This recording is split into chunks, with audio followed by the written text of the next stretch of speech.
How the Maui wildfires highlights a legacy of colonialism in Hawaii. The wildfires. On August 8th, 2023, wildfires broke out on the island of Maui in Hawaii. The most affected community was the city of Lahaina, a tourist hotspot with great significance to Hawaiian history and culture. 100 people died and 1,200 homes burned down, displacing thousands.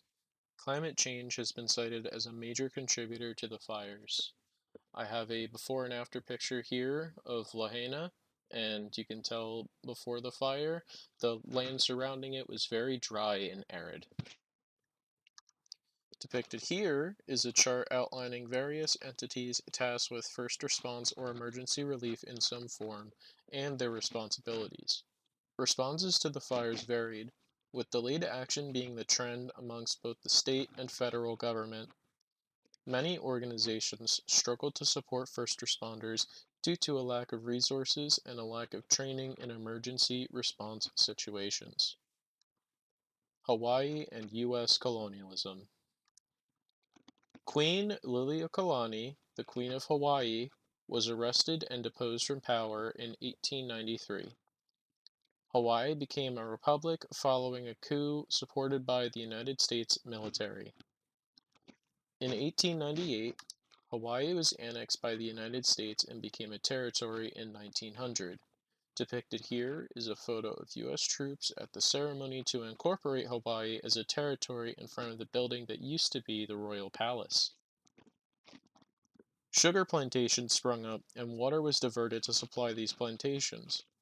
Exploitation of these lands benefited companies and slowly transformed the areas culturally significant to native Hawaiians into more dry and arid areas over time, including the area surrounding Lahaina. Lahaina used to be a wetland which native Hawaiians had strong connections to in their cultural practices to maintain the land. Developers left much of the land deemed infertile or less promising for agriculture to the native Hawaiians.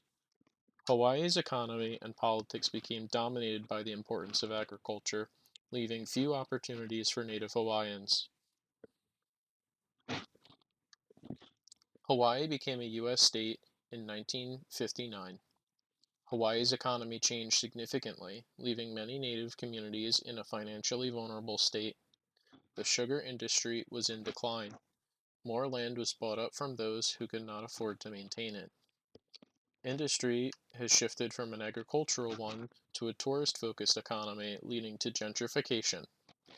In the 1970s, landowners evicted natives from farms and homes that they lived on or in for 20 years or greater to make room for more permanent residents that could bring greater economic opportunities. Tourist infrastructure is viewed as the most essential in development, rather than the interests of locals and natives. Throughout Hawaii's history, natives have viewed the United States as a colonizing state, as they have been repeatedly forced out of their lands and exploited for profit. Aftermath of the wildfires and the state of Lahaina today. Over 1.5 years later, only 6 homes have been rebuilt. Natives are still living in hotels where the owners wish to kick them out for tourists whom would make them money. It has been suggested to relocate the natives to a more permanent location, which they found very offensive and inconsiderate.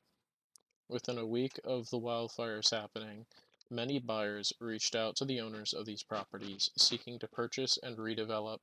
Their offers were obviously refused.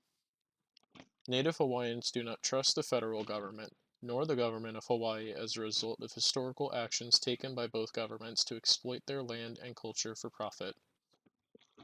Zoning laws make construction very difficult, despite disaster relief efforts and some reform being made.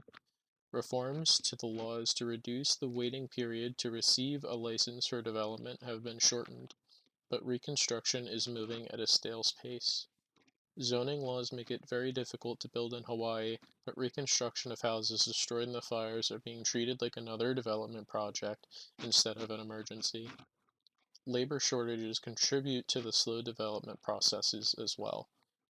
Currently, there is a debate on whether the tourist industry should be put first to maintain revenue, rather than rebuild the hard-struck native community.